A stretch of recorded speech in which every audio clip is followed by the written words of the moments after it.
Warning, the video you're about to watch does not have a script. You know what that means. I'm going to talk bollocks. Alright, I want to talk to you guys. I want to do a quick vid. About a quick vid. That's a good one, isn't it? I want to do a vid about Friday night. Now, Friday night was a very, very special night in my life because I had the honour and the privilege of fulfilling quite frankly, a lifetime dream. I've been a wrestling fan for as long as I can remember. Always wanted to be involved in the business somehow, some way. As a more rotund member of the general public, I don't think I was ever going to be a wrestler, and especially at my advancing age, I'm 30 now. Believe it or not, I know my youthful good looks betray that. Being a wrestler, especially after doing backyarding, was something that I just didn't ever want to do. Backyarding taught me that wrestling really hurts, if nothing else. But I know I can talk. I can cut a promo so easily. Cutting a promo was never a problem for me, you know. And doing vids like this, you know I can talk. So I knew that being a manager, or first and foremost being a commentator, is what I really, really wanted to do. I had the privilege of getting an email. I sent Johnny. Let's start from the beginning. I sent wrestling promoter Johnny Brannigan, who promotes Grand Pro Wrestling. These guys. I sent him a message back in May, I think it was, just saying, how do you become a commentator? And he replied with, well, you're not going to believe this. We've actually got a commentary position available if you'd like it. You know, so Johnny must have seen my vids and seen that I can talk and whatever. And, you know, it basically kept getting cancelled. It kept getting pushed back. And it got to the point where he said, listen, you can commentate on the October show. And this was in August. And like 2 weeks ago, I got in touch with him saying, listen, any news on it? And basically, I'd put on Facebook a status where I had a choice between buying a computer game or going to the GPW show. And because I'm an idiot, I chose the computer game. My rationale was that it was F1 2012, the game was. And F1 2011 is one of my all-time favourite computer games. I played it pretty much every single day of the last calendar year. My thinking was I'm going to get 2012 and do the same. So one night of entertainment versus a year's worth of entertainment. Bit of a stupid move. The game's gone back, by the way. It was awful. Absolutely hated it. That's by and by. And he replied with, you know, listen, we thought you were going to come to the show. But then a couple of days later, yeah, but it was we might be able to shoe you in somewhere. I gave you a guest commentary position. So I was like, that's awesome. Expect to do maybe one match, right? So I get an email a couple of days later, right, we've decided you're doing the show and you're doing the play-by-play. All of it. And it was So, let's talk about this. It has no script, as you know. I'm not going off anything, so I'm just going to tell you about my personal experience. And I've asked if this was all right, by the way, because I'm going to give maybe some insider things. I like to think that I'm, some people call me a smart fan. I know I can spot a blade job 100 miles away, and I've got a rough idea how a match works and everything. But when I go to a show, that goes out the window. So the 24 shows that I've been to previous to this GPW show, I am a fan. When I'm in that crowd, I am a fan. I'm not interested in how a match works or who's leading the match or, oh look, he's just done a blade job or anything like that. So let me tell you something. My first experience, and I say this as a fan, alright, just strictly as a fan. This is meant as a disparaging thing. It's not meant disrespect in any way. Let me tell you, my first experience of walking into that building was utter horror. And I'll tell you why this was. Now imagine, picture the scene of getting to the show, getting to this building that I've been to quite a few times, yeah, the Rose Club in Hindley in Wigan. And every time I've been to this building, I've gone as a fan and I've taken my seat and I've had a great time. I walk into this building where all the wrestlers pretty much are either in the ring or milling around, and loads of them come over, because I know a lot of the wrestlers these days, you know, because I've said this before, because of my videos, I have a different relationship with quite a few of the wrestlers than my friends do. And that's that, you know, I watch them, they watch me. You know, so we sort of know each other better than some of my friends who just come to the shows with me, and they know them through Facebook or whatever. Does that make sense? But just picture the scene where you can see, where because I knew what some of the matches were, and some of the wrestlers are practicing the spots that I know are going to be coming up later on in the show. And for me, I didn't like that. I loved it because I felt privy. I felt, wow, look at me, look at this. But at the same time, what I mean is, I'm not saying I didn't enjoy it or anything like that. It felt wrong. Does that make sense? It felt, I shouldn't be seeing this. I'm a wrestling fan. I shouldn't be seeing this bit. And it took a while to get myself into the no, come on, I'm working on this show. I am working on this show. I'm not a fan. I'm part of this. This is my job for the night. I've got to know this. So what I've done in the week before, I made a dossier, I think is the best to describe it, 20 pages of notes on, because I was given a rough run through of the show, so I knew which matches would be taking place, and you know, I'd spoken to the wrestlers who were taking part in those matches because I wanted to know what their finishing moves were. So because of that, I got to know who would be winning some of the matches, which was again, from a fan point of view, horrible. I don't go on spoiler sites. I try my hardest to avoid, dirt sheets. So I don't like knowing spoilers. So imagine going to a show with the worst part, with a load of your mates, and being able to say to I could, if I'd chosen, said to my friends, do you know, I know every single fucking result for tonight. Let me tell you, there was a meeting in the ring of all the talent. And, I should talk about Bobby, my co-commentator first. Bobby Cash, yeah. I owe this man so very much, Bobby Cash, because Bobby made me feel so at ease, right? He really, because I was starting to panic a little bit, because it was like, oh my God, oh my God, oh my God, oh my God, oh my fucking God. I can't believe I'm doing this. I am going to call a show. I'm going to be the play-by-play guy. This is going to go on a DVD. This is going to be potentially seen by hundreds of people if they buy the DVD. Bobby really, really brought me back down. You know, Bobby was so good to me throughout, not just at this moment. He was so nice. He introduced me to people that I haven't met before. He showed me around the Rose Club. He was such a calming influence, and I owe you so much for that, Bobby. Thank you. Meeting goes down, all the wrestlers in the ring. I'm on the outside of the ring. I didn't dare get in the ring. I was just like, no, I can't bring myself to actually get in the ring and be this. But I stood on the outside as Johnny runs down the whole show. And again, from that fan point of view, this was hard to listen to because I was told every match, I was told every winner of every match. You know, and inside, you know, I'm listening. I'm going, this, you know, need to know this. This is important. This is important. The order of elimination in the Battle Royal. You know, who comes in, who's eliminated. You know, have to admit, I had to stifle a laugh when I heard it was eliminated. You know, when he goes, and Dave Rain's in, and he's going to be eliminated by insert X. And you know, because it was just the words Dave Rain and eliminated just make me smile because I love it when to see it happen. To be honest. Yeah, because I thought he was going to win the whole thing, so it's like, oh, thank goodness for that.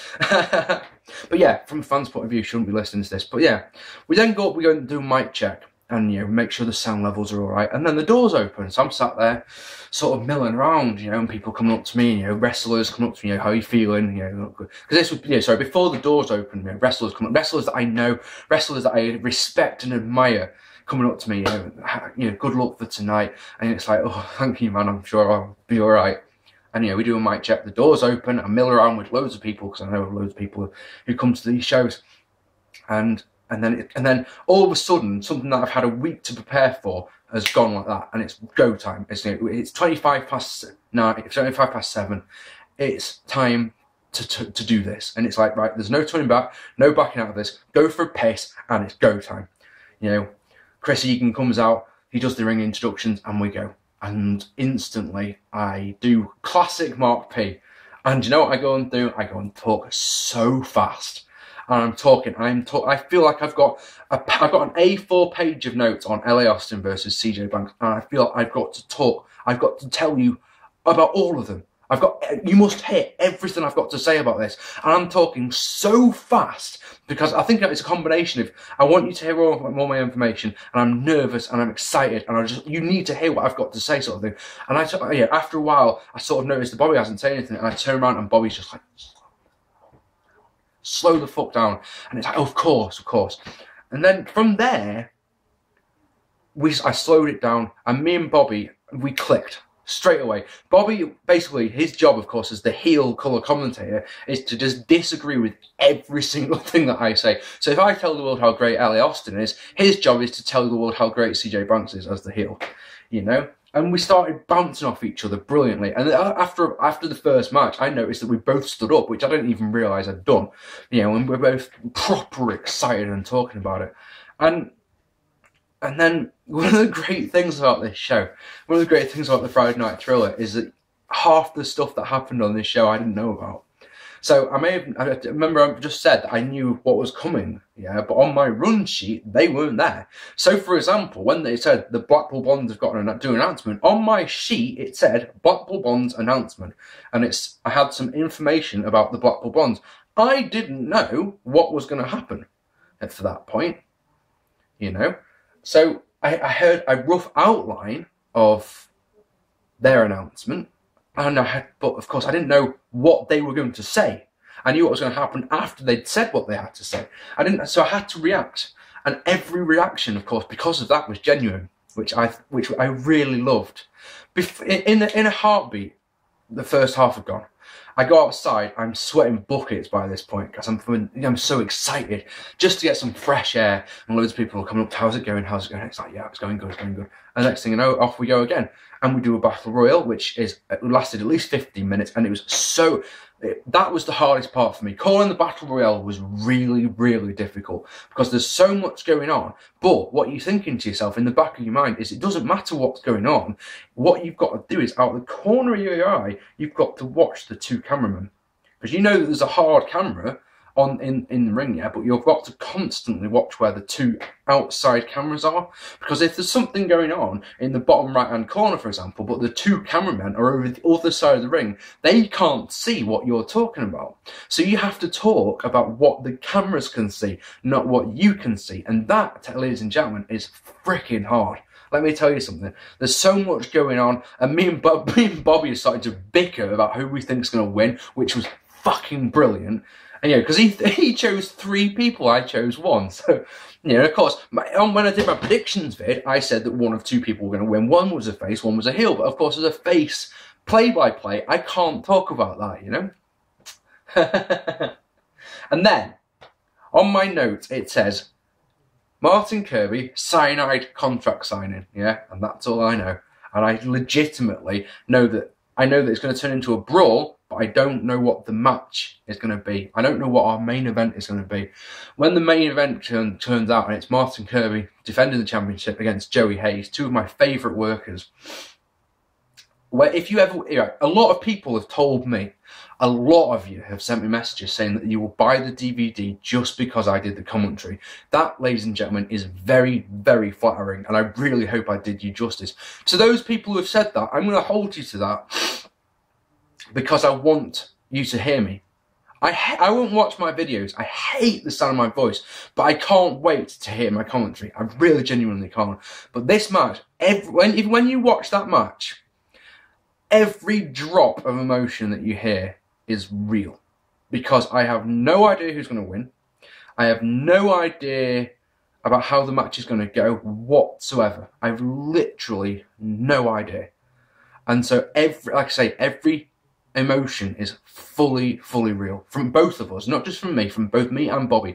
We've no idea this match is going to take place. So everything is about, oh my God, they told such a good story. And it was so easy to call. It was so easy to call. Joey, Martin, it was a joy to call your match if you're watching this, which you're probably not. But, you know, it was an actual joy. There was one problem, and imagine this. Imagine this, yeah? This match ended in a draw. It ended when both men went for a backside at the same time, which meant that both their shoulders were down. Referee counted it. Both men's shoulders were down, so it was a draw. Now, of course, the fan in me wants to leap up and go, oh, that's some bullshit right there. But of course, as a GPW employee, as a face play-by-play, I've got to explain to the audience that it was the right thing for the referee to do, and that was a tricky one.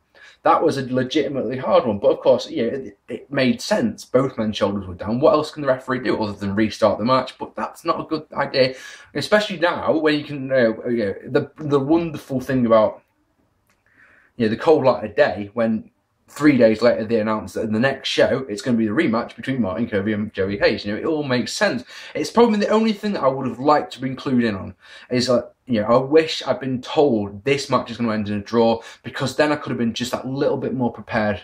You know, what I can say is this, is if I never do this again, yeah, I can die a happy boy, because I've done it once.